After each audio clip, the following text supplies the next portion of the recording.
এবং যারা চোখ হারিয়েছেন অথবা হারাতে বসেছেন তাদেরকে কোরিয়া তাদের স্বাস্থ্য বিভাগের পক্ষ থেকে কি সহযোগিতা করতে পারে সেই বিষয়গুলো নিয়ে আমরা তাদের দৃষ্টি আকর্ষণ করেছি।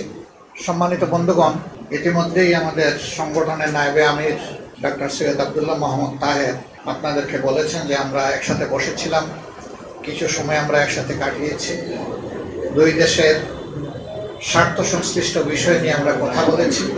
পাশাপাশি আগামীতে আমাদের এই দুই দেশের সম্পর্ককে আরও কিভাবে একটা চমৎকার পর্যায়ে নিয়ে যাওয়া যায় সেই বিষয়ে আমাদের অভিব্যক্তি উভয়ই আমরা ব্যক্ত করেছি।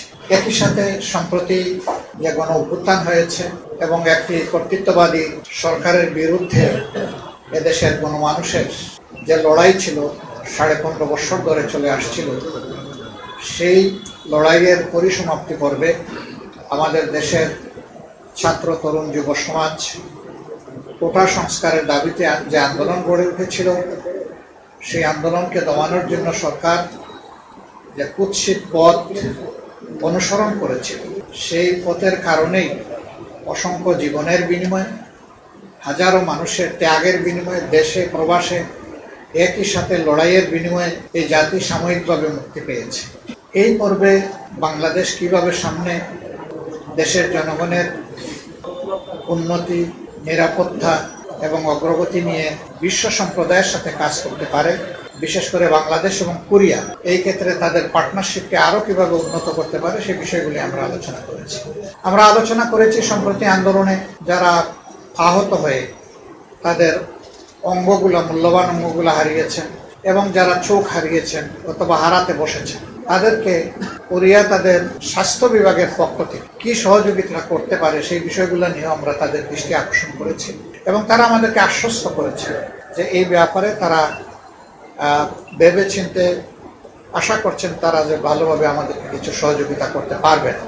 এই মুহূর্তে এই সহযোগিতাটা আমাদের বড়ই প্রয়োজন, নইলে অনেকগুলা জীবন আজীবনের জন্য পঙ্গু এবং বিপর্যস্ত হয়ে যাবে।